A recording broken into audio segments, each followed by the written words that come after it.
madaxweynaha dowladda federaalka ee Soomaaliya Maxamed Cabdilaahi Farmaajo oo ku laabtay maanta Muqdisho ayaa waxa uu kormeeray xarunta tirakoobka ciidamada qalabka sidoo lagu soo gabagabeeyay munaasabad lagu soo xidhayay xog ururin iyo diyaarinta diiwaanka ciidamada. madaxweyne Farmaajo waxa kormeerka ku wehelinayay ra'iisul wasaaraha dowladda federaalka wasiirka difaaca iyo taliyaha ciidamada qalabka sida Soomaaliya waxaana indheeyeen galka lagu ururiyay xogta askari walba oo diiwaan gashan ciidamada qalabka sida. madaxweynuhu waxa warbixin uu ka dhageystay saraakiil ka tirsan gudida tirakoobka ciidamada qalabka sida. waxaa loo gudbay markii excellency amarada madaxweynaha iyo ra'iisul wasaaraha kadib wajiga labaad loo gudbay September 2019 wajiga labaad excellency wuxuu u qaybsanaa askarigii lacagta loogu tuuray akoonka ma joogaa meeshiisa inuu meeshiisa xaadir ku yahay ma shaqeynaya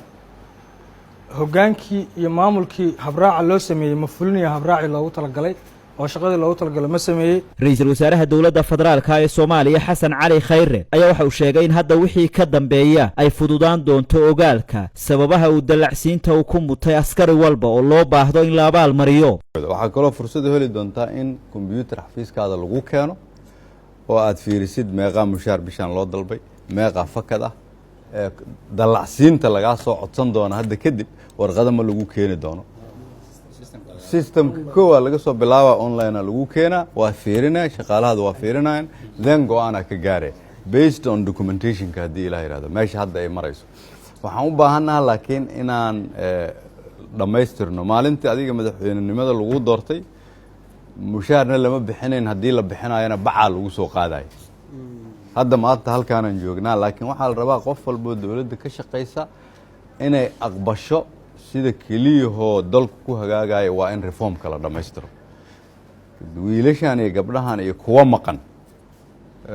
dhib badan ay u soo mareen. madaxweynaha Soomaaliya Maxamed Cabdilaahi Farmaajo ayaa ka hadlay muhiimadda ay leedahay in dib u habeyn lagu sameeyo ciidamada qalabka sida oo asaas u ah dawladnimada. waxaan u hambalyeynaya aan u mahadcelinayaa ugu horeyn ra'iisul wasaaraha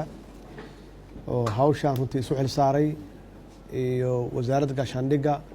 iyo taliyaha ciidanka iyo guddiga halkan ku yaala iyo oo ay ku jiraan wasaaradaha kala qaybaha kala duwan iyo dhalinyarada halkan fadhida oo runtii subax walba isku howla sidii ay dib habeyntaan ay u noqon lahayd mid guula successful ah. runtii aad baan kulligiin idinku hambalyeynaya aan idinku mahadcelinayaa. anigu runtii waxaan ogaaday in ciidamadu aysan faal lahayn markii aan tegay wasaaradda gaashaandhigga markii aan iri taliyaashii ciidanka hogaaminaya feelashin ii keena aysan feelo lahayn aan iri askarta ka shaqeysa xafiiska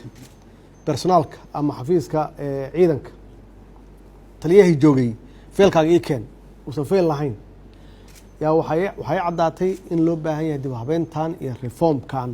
oo degdeg in loo sameeyo. marka runtii aad iyo aad yaan ra'iisul wasaaraha uga mahadcelinayaa siduu isugu xilsaaray oo guddigan u sameeyey. haddana aad sheegaysaan tirada ciidanka in uu ku dhow yahay dhammaad tirakoobkooda oo electronic ah iyo galkan. marka runtii waa horumar weyn oo la gaaray insha allahna aan xoojinno hala adkeeyo oo hala ilaaliyo systemka hala ilaaliyo maxaa yeelay hadda systemkii la dhisay haddii la dayaco oo waxa laabaan wixii la qabtay waxa weeye waa hal bacad lagu lisay. marka in la ilaaliyo oo team adag loo sameeyo oo ka shaqeeya. tan labaadna saa sheegteen dee waxaa noo bilaawday e-government electronic government oo qofka markuu gacanta saaro la og yahay xaaladda uu ku jiro iyo meesha uu joogo iyo hadduu fasax qabo saa sheegteen hadduu meel aadayo inuu fasax qabo hadduusan fasax qabin hadduu dee meelahaas ka socdo ma nin soo goostayba ya mise waa nin shaqo u socda.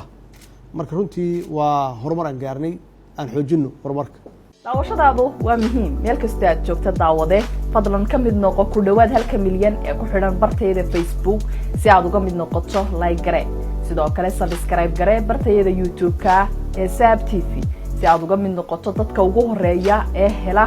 wararka barnaamijyada iyo warbixinaha aan idin soo gudbino meel kasta aad adduunka daafihiisa ka joogto la soo deg abka Saab TV